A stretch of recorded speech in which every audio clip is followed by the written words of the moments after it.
तो आइए स्टार्ट करते हैं आज का टॉपिक। आज का टॉपिक है राजनीतिक सिद्धांत में हम क्या पढ़ते हैं। राजनीतिक सिद्धांत में हम क्या पढ़ते हैं, तो चलिए हम स्टार्ट करते हैं कि हम क्या पढ़ते हैं। हम अपने आसपास देखें तो हमें आंदोलन, विकास और परिवर्तन दिखेगा, है ना। आपके आसपास आपने अभी कुछ दिन पहले देखा कि आपके देश के किसानों ने दिल्ली को चारों तरफ से घेर लिया था और दिल्ली का बॉर्डर सीज कर दिया था, है ना। तो वो क्या कर रहे थे? आंदोलन कर रहे थे। किस लिए? क्योंकि उन्हें ऐसा लग रहा था कि सरकार ने जो उनके लिए कृषि नीति बनाई है वो उनके हित में नहीं है, जिस कारण से उन्होंने आंदोलन किया और अपने आंदोलन को सफल किया और सरकार को मजबूर किया कि सरकार उस नीति को वापस ले। आप सब देखते हैं, है ना। और सुनो, लेकिन अगर हम गहराई से गौर करें तो हमें यह भी दिखेगा कि निश्चित मूल्य और सिद्धांतों ने जनता को प्रोत्साहित किया और नीतियों को निर्देशित किया है। लोकतंत्र, स्वतंत्रता या समानता ऐसे ही आदर्श सिद्धांत हैं। विभिन्न देश ऐसे मूल्यों को अपने संविधान में प्रतिस्थापित कर उनकी हिफाजत करने का प्रयास करते हैं, जैसा कि अमेरिका और भारतीय संविधान में किया गया है। आप सब जानते हैं कि हमारे संविधान में कुछ सिद्धांत हैं, जिन सिद्धांतों का हमारा संविधान बड़ी कारगर तरीके से जिनका पालन करता है। हमारे संविधान ने आपको कुछ मौलिक अधिकार उपलब्ध करा रखे हैं। हमारे संविधान ने आपको कुछ मौलिक अधिकार उपलब्ध करा रहे हैं, जिनका उपयोग करके आप अपने जीवन को बेहतर बनाते हैं। तो यही आप आप राजनीतिक सिद्धांत में यही पढ़ते हैं कि क्या है हमारे राजनीतिक सिद्धांत, क्या है हमारे जीवन के लिए वो मूलभूत अधिकार जिनका हमारे जीवन को जीने में हमारे लिए बहुत ज्यादा उपयोगी हैं। तो आपने जैसे समझा, आपने जैसे सुना, लोकतंत्र, स्वतंत्रता या समानता ऐसे ही आदर्श सिद्धांत हैं। विभिन्न देश ऐसे मूल्यों को अपने संविधान में प्रतिस्थापित कर उनकी हिफाजत करने का प्रयास करते हैं, जैसा कि अमेरिका और भारतीय संविधान में किया गया है। हालांकि इन संवैधानिक दस्तावेजों की उत्पत्ति रातों रात नहीं हुई। ये जो संविधान था, आपका संविधान एक दिन में तो नहीं बना है ना। आपके संविधान को बनने में कितना समय लगा है? 2 साल 11 महीने 18 दिन। 2 साल 11 महीने और 18 दिन। और ये जो समय लगा, इस समय को प्राप्त करने के लिए हमने कितने साल का संघर्ष किया? हमने कम से कम 100 साल का संघर्ष किया। उसके उपरांत तो हमें आजादी मिली है ना।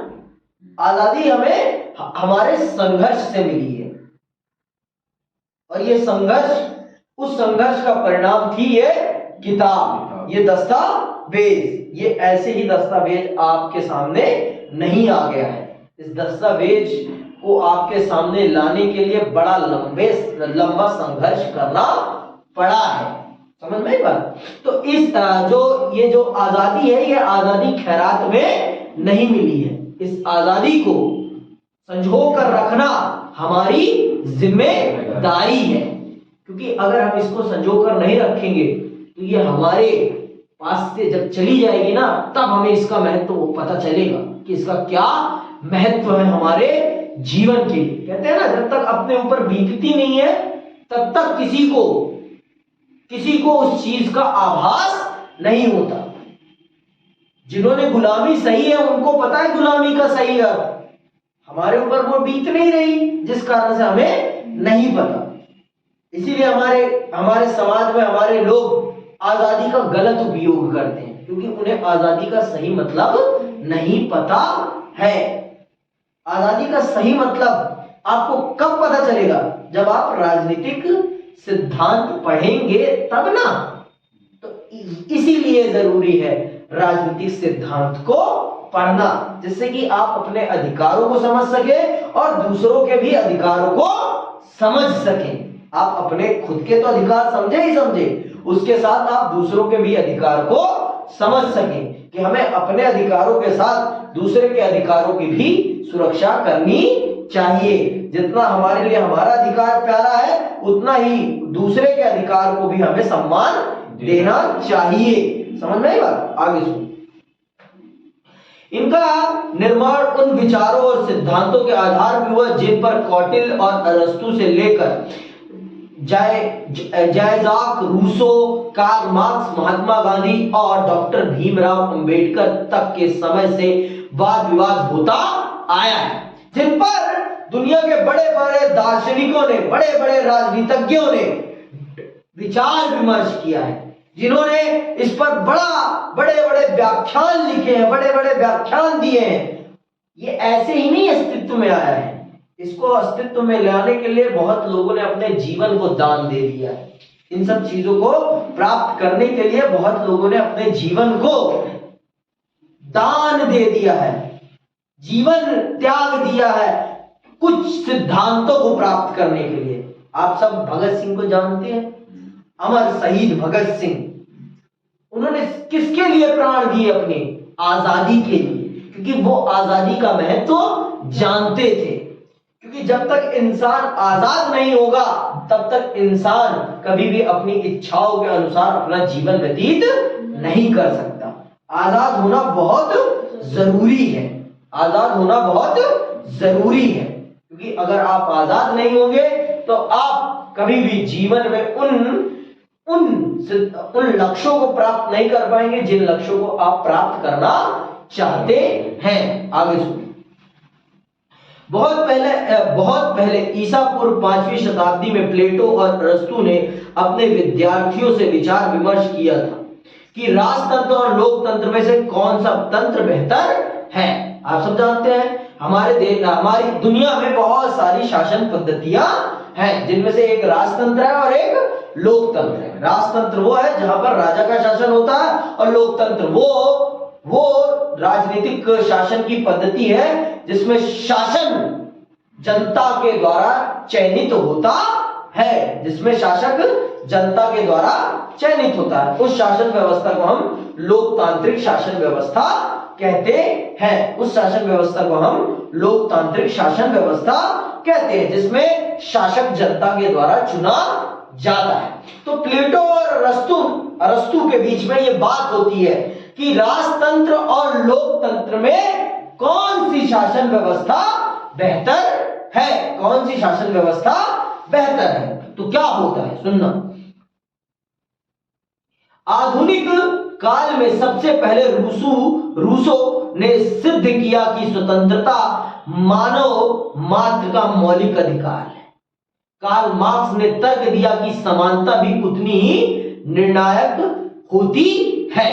तो रूसो ने यह सिद्ध किया कि मानव के लिए, अगर आप मनुष्य हैं तो आपका स्वतंत्र होना बहुत जरूरी है। अगर आप मनुष्य नहीं है तो आप स्वतंत्र नहीं है, लेकिन अगर आप मनुष्य अपने आप को मानते हैं तो आपका स्वतंत्र होना बहुत जरूरी है। स्वतंत्र होने का अर्थ क्या है? आप अपने जीवन को अपने विचारों के अनुसार चला रहे हैं तो आप स्वतंत्र हैं। परंतु अगर आप अपने जीवन को अपने विचारों के अनुरूप नहीं चला रहे तो आप अपने आप को स्वतंत्र नहीं कह सकते। और उसी के साथ आपके कार्ल मार्क्स कहते हैं कि जितनी स्वतंत्रता जरूरी है उतनी ही समानता भी जरूरी है। बिना स्वतंत्रता और समानता का एक साथ मिले दोनों का कोई अर्थ नहीं है, दोनों का कोई अर्थ नहीं है। दोनों एक दूसरे के क्या है? पूरक है। दोनों एक दूसरे के क्या है?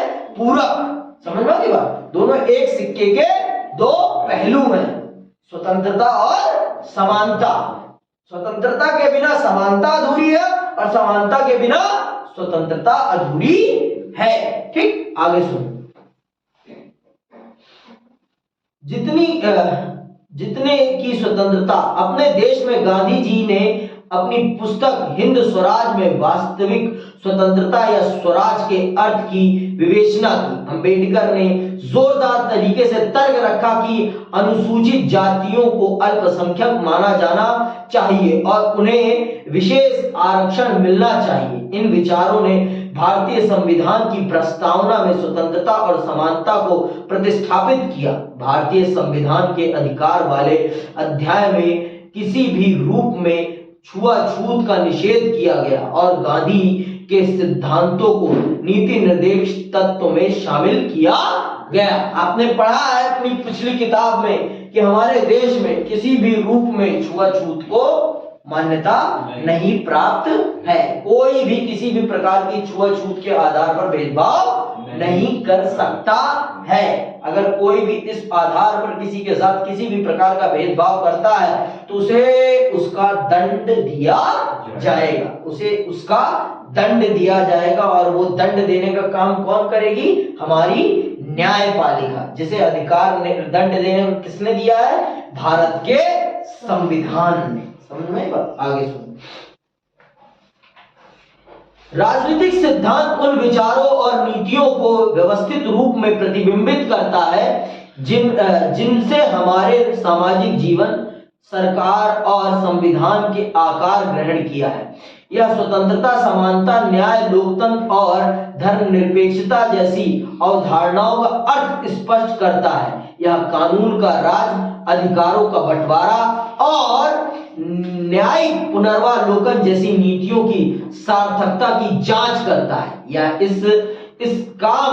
इस काम को विभिन्न विचारकों द्वारा इन अवधारणाओं के बचाव में विकसित युक्तियों की जांच पड़ताल के जरिए करता है। हालांकि रूसो, मार्क्स या गांधी जी राजनेता नहीं बन पाए, लेकिन उनके विचारों ने हर जगह पीढ़ी दर पीढ़ी राजनेताओं को प्रभावित किया। साथ ही ऐसे बहुत से समकालीन विचारक हैं जो अपने समय में लोकतंत्र या स्वतंत्रता के बचाव के लिए उनसे प्रेरणा लेते हैं। विभिन्न तर्कों की जांच पड़ताल के अलावा राजनीतिक सिद्धांतकार हमारे ताजा राजनीतिक अनुभवों की छानबीन भी करते हैं और भावी रुझानों तथा संभावनाओं को चिन्हित करते हैं।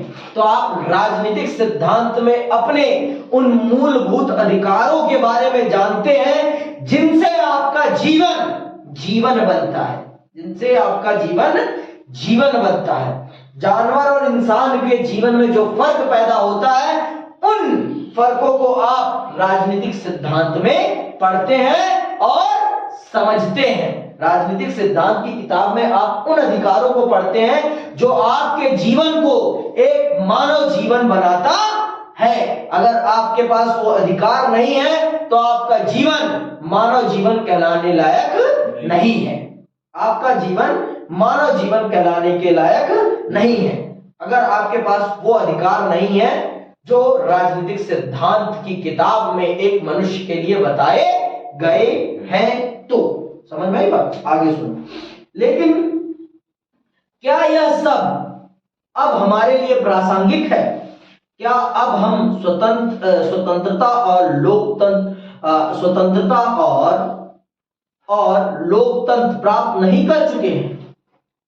है ना?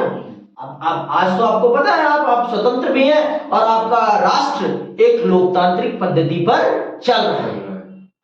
पर मैंने हमेशा कहा है कि कभी भी कोई चीज बेहतर नहीं होती।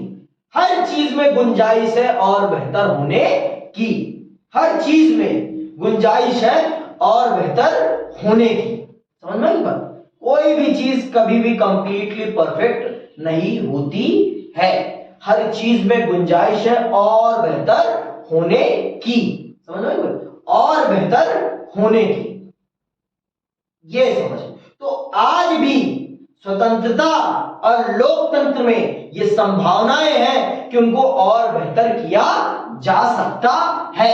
तो आज भी ये प्रश्न उतना ही प्रासंगिक, उतना ही महत्वपूर्ण है जितना 1947 में था, जितना 1947 में था, 1975 में था, 77 में था।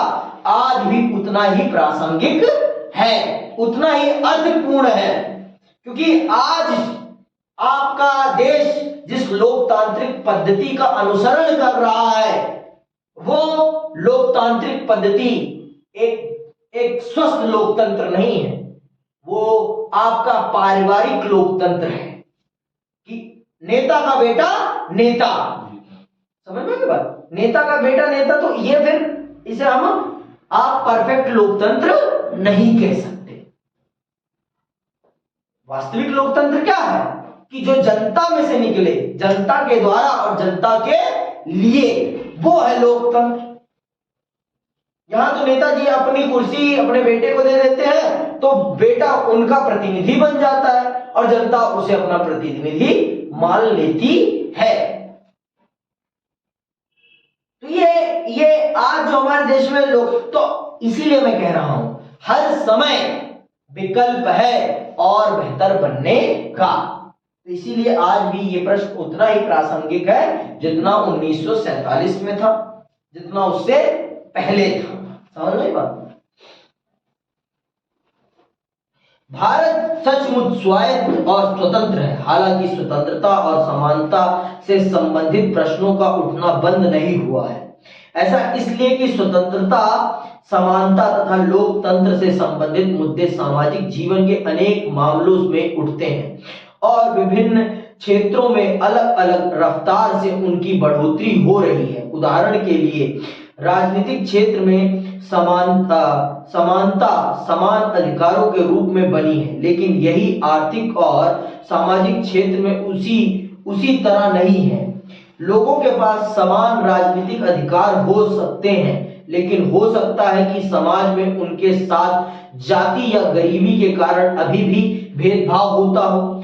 संभव है कि कुछ लोगों को समाज में विशेषाधिकार प्राप्त हो, वही कुछ दूसरे बुनियादी आवश्यकताओं तक से वंचित हो। सच है ये। आज भी आपके भारत में संपूर्ण समानता, संपूर्ण राजनीतिक स्वतंत्रता लोगों को नहीं मिल पाई है, लोगों को नहीं मिल पाई है। और ना मिल पाने का कारण क्या है? अशिक्षा का होना, गुणवत्तावान शिक्षा का ना होना। ये सबसे बड़ा प्रश्न है हमारे सामने और हमारे राष्ट्र के सामने कि हमारा राष्ट्र हमारे देश की स्वतंत्रता के लिए किस प्रकार से काम कर रहा है। हमने मोटे तौर पर स्वतंत्रता प्राप्त कर ली है, कहने के लिए तो हम स्वतंत्र राष्ट्र हैं, लेकिन क्या वास्तविक रूप से जमीनी आधार पर हम आज भी स्वतंत्र हो पाए हैं? अपनी रूढ़िवादी विचारों से, अपनी जातिवादी विचारों से, अपने आर्थिक जंजाल से क्या हम निकाल पाए हैं अपने पूरे देश को?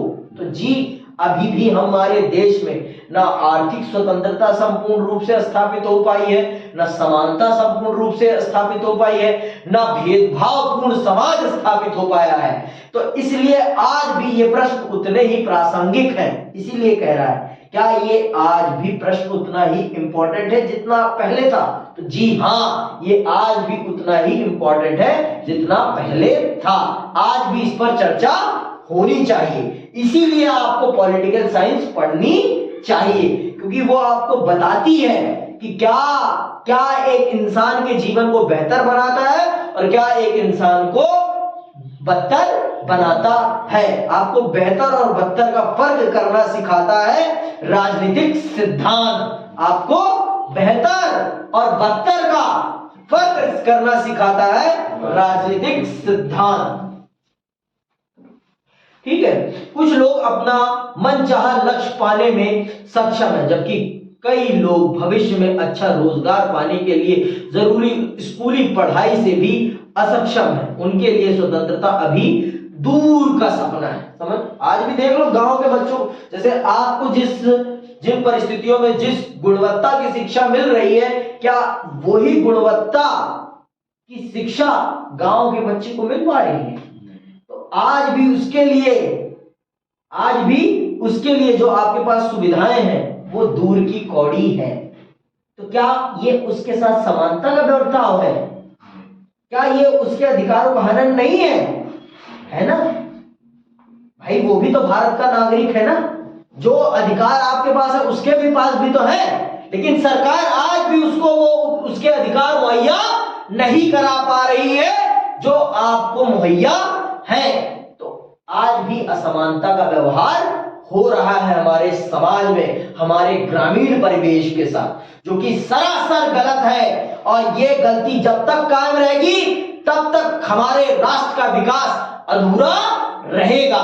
और अगर हमें अपने राष्ट्र का संपूर्ण विकास करना है तो हमें अपने गांवों को भी उतना ही महत्व देना पड़ेगा जितना हम शहरों को देते हैं। बिना समान महत्व के हम अपने गांवों को उस ऊंचाई तक, अपने राष्ट्र को उस ऊंचाई तक नहीं पहुंचा सकते जिस ऊंचाई पर हम पहुंचाना चाहते हैं। तो इसलिए हम पढ़ते हैं राजनीतिक सिद्धांत, जिससे कि हम फर्क को समझ सके कि क्यों गांव का भी विकास जरूरी है, क्योंकि ये भी एक प्रकार की असमानता है, ये भी एक प्रकार की अनइक्वालिटी का बिहेवियर है। वो भी तो इंसान ही है ना, वहां जानवर तो नहीं रहना ना। वहां के लोगों के भी राजनीतिक अधिकार आपके ही समान है कि अलग है? जो राजनीतिक अधिकार आपके पास है वो भी उनके पास है, क्योंकि वो भी तो इंसान है। तो उनको तो ये आपको पता होना चाहिए। अगर आप इसको नहीं पढ़ोगे तो आप कभी भी अपने सरकार से सवाल नहीं कर पाओगे। तो पॉलिटिकल थ्योरी आपको इतना विचारशील बनाती है कि आप अपनी सरकार से तर्क संगत प्रश्न कर सके और आपकी सरकार मजबूरन उसका जवाब दे। समझ में आ गई बात? और वैसे तो उनका कर्तव्य है, लेकिन सरकारें जब सत्ता में आ जाती है तो अहंकार पूर्ण हो जाती है ना। पर हमारी जनता को इतना अवेयर होना चाहिए कि वो हमारी सरकार से ऐसे प्रश्न करे जिससे कि सरकार उनके जवाब दे, तब जाकर कहीं हमारा राष्ट्र जो लक्ष्य हम प्राप्त करना चाहते हैं वो लक्ष्य प्राप्त कर पाएगा। ठीक है, आगे सुनो। दूसरे, हालांकि हमारे संविधान में स्वतंत्रता की गारंटी दी गई है, फिर भी हमें हरदम नई व्याख्याओं का सामना करना पड़ता है। यह एक तरह से खेल खेलने जैसा है। जैसे हम शतरंज या क्रिकेट खेलते हैं तो हम सीखते हैं कि उसके नियमों की व्याख्या कैसे करनी है। इस प्रक्रिया में हम खेल के ही नए और व्यापक अर्थ को खोज निकालते हैं। ठीक इसी प्रकार नई परिस्थितियों के मद्देनजर संविधान में दिए गए मौलिक अधिकारों की निरंतर पुनर्व्याख्या की जा रही है। इसकी एक वानगी तो यह है कि आजीविका के अधिकार को जीवन के अधिकार में शामिल करने के लिए अदालतों द्वारा उसकी पुनर्व्याख्या की जा रही है। भाई, आप स्वतंत्र हैं, अगर आपके पास कमाने का अधिकार नहीं है तो आपकी स्वतंत्रता का कोई महत्व नहीं। स्वतंत्रता तभी तक संभव है जब तक आपके पास, क्योंकि जब तक आपके पास आर्थिक स्वतंत्रता नहीं है ना, तब तक आप स्वतंत्र नहीं हो सकते हैं। स्वतंत्रता का वास्तविक अर्थ ही है आर्थिक रूप से स्वतंत्र होना।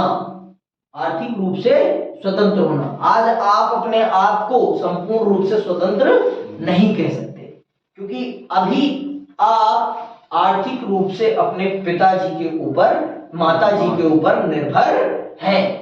पिताजी और माताजी के ऊपर निर्भर है, इसलिए आप अपने आप को संपूर्ण रूप से स्वतंत्र नहीं कह सकते।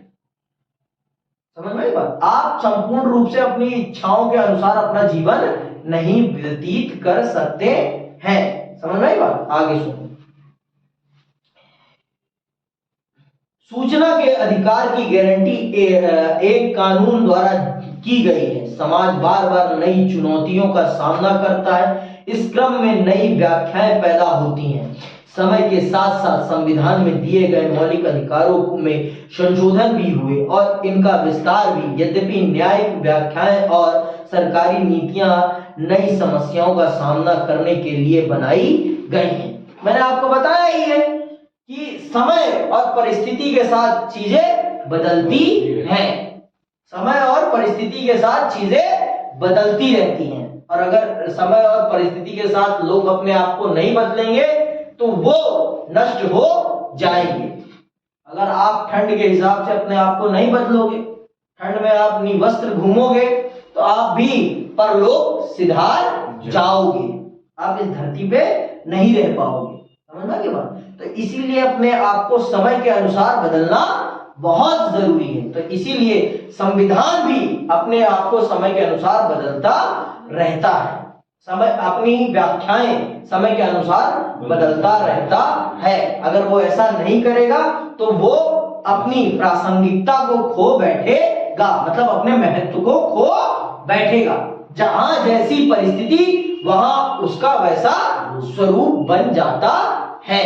ठीक है, तो आज अब तीसरा समझो, जैसे जैसे हमारी दुनिया बदल रही है, हम आजादी और आजादी पर संभावित खतरों के नए नए आयामों की खोज कर रहे हैं। उदाहरण के लिए वैश्विक संचार तकनीक दुनिया भर में आदिवासी संस्कृति या जंगल की सुरक्षा के लिए सक्रिय कार्यकर्ताओं का एक दूसरे से तालमेल कराना आसान बना रही है, पर इसने आतंकवादियों और अपराधियों को भी अपना नेटवर्क कायम करने की क्षमता दी है। जहां आज इंटरनेट आपके दुनिया के कोने कोने से लोगों को एक दूसरे के साथ जोड़ रही है, वहीं यही इंटरनेट अपराध को भी बढ़ाने में बड़ी भूमिका निभा रहा है। वही इंटरनेट जो समाज सेवा भी कर रहा है, वही इंटरनेट जो समाज के लिए एक दर्द भी बन गया है, एक दुख दर्द भी बन गया है। ठीक है,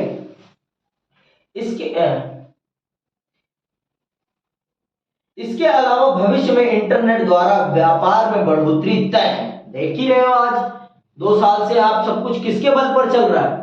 इंटरनेट के बल पर ही तो चल रहा है ना। आज पूरी की पूरी दुनिया इंटरनेट के ऊपर आ गई है। आपका स्कूल तक इंटरनेट पे आ गया था लॉकडाउन में, है ना। तो आज इंटरनेट क्या से क्या बन गया है? आज इंटरनेट आपके जीवन की आधारशिला बन गया है, आपके जीवन की आधारशिला बन गया है, और इसके माध्यम से आप दुनिया के एक कोने से दूसरे कोने को जोड़ रहे हैं। ठीक, आगे इसका अर्थ है कि वस्तुओं अथवा सेवाओं की खरीद के लिए हम अपने बारे में जो सूचना ऑनलाइन दें उसकी सुरक्षा, इसीलिए तो इंटरनेट, अंग्रेजी में नेटिजन का इस्तेमाल करने वालों को इंटरनेट का इस्तेमाल करने वालों को नेटिजन कहा जाता है। सरकारी नियंत्रण नहीं चाहते, लेकिन वे भी व्यक्तिगत सुरक्षा और गोपनीयता बनाए रखने के लिए किसी न किसी प्रकार का नियम जरूर मानते हैं। परिणाम स्वरूप ये प्रश्न उठाए जाते हैं कि इंटरनेट इस्तेमाल करने वाले लोगों को कितनी स्वतंत्रता दी जानी चाहिए। क्या आप किसी अजनबी को अवांछनीय मेल भेज सकते हैं? क्या आप चैट रूम में अपने उत्पाद का विज्ञापन कर सकते हैं? क्या सरकार आतंकवादियों का सुराग लगाने के लिए किसी के व्यक्तिगत ईमेल में ताक झांक कर सकती है? कितना नियमन न्यायोचित है और किसको नियमन करना चाहिए? सरकार को या कुछ स्वतंत्र निकायों को? राजनीतिक सिद्धांत में इन प्रश्नों के संभावित उत्तरों के सिलसिले में हमारे सीखने के लिए बहुत कुछ है, और इसीलिए यह बेहद प्रासंगिक है, बेहद जरूरी है कि हम इसको पढ़ें और समझें, क्योंकि अगर आप इसे पढ़ेंगे नहीं और समझेंगे नहीं तो आप कुछ भी नहीं जान पाएंगे भाई। क्योंकि आज इंटरनेट दुनिया का वो अंग बन गया है जिसके बिना दुनिया चल नहीं सकती, देखो चलने को तो चली जाएगी अगर बंद हो जाएगा तो, लेकिन आज अगर बंद हो जाएगा तो बहुत सारी समस्याएं आ खड़ी होंगी, समझ में आई बात? तो हमें अपनी गोपनीयता भी चाहिए, अपनी प्राइवेसी भी मेंटेन करनी है। तो हम चाहते हैं कोई ना कोई इस बात की जिम्मेदारी ले जो इस चीज को तय करे कि सबकी गोपनीयता बनी रहेगी। तो हमने इस चीज की जिम्मेदारी आज किसको दे रखी है? अपनी सरकार को। हम अपनी सरकार से ये उम्मीद करते हैं कि वो हमारे देश में उपयोग हो रहे इंटरनेट को नियंत्रित रूप से संचालित करे और उसमें हमारी गोपनीयता को बनाए रखने के जितने भी तरीके हो उसको तय करे, जिससे कि कोई भी कंपनी, कोई भी बाहरी व्यक्ति हमारी निजी गोपनीयता में किसी भी प्रकार से हस्तक्षेप ना कर सके, हमारी गोपनीयता में किसी भी प्रकार से हस्तक्षेप ना कर सके। तो आप इन सभी प्रकार के विषयों को आप राजनीतिक सिद्धांत में पढ़ते हैं। तो इसीलिए अपने अधिकारों को समझने के लिए, अपने समाज की जड़ को समझने के लिए राजनीतिक सिद्धांत पढ़ना जरूरी है। अगर आप राजनीतिक सिद्धांत नहीं पढ़ेंगे तो आप अपने समाज की उन गहराइयों को नहीं समझ पाएंगे जिनको आपको समझना बहुत जरूरी है। अगर आप उनको नहीं समझेंगे तो आप अपने आप को नहीं समझेंगे, और अपने आप को नहीं समझेंगे तो आप इस धरती पे नहीं जी पाएंगे। अब अगली क्लास में अगला टॉपिक हम समझेंगे। ठीक, धन्यवाद।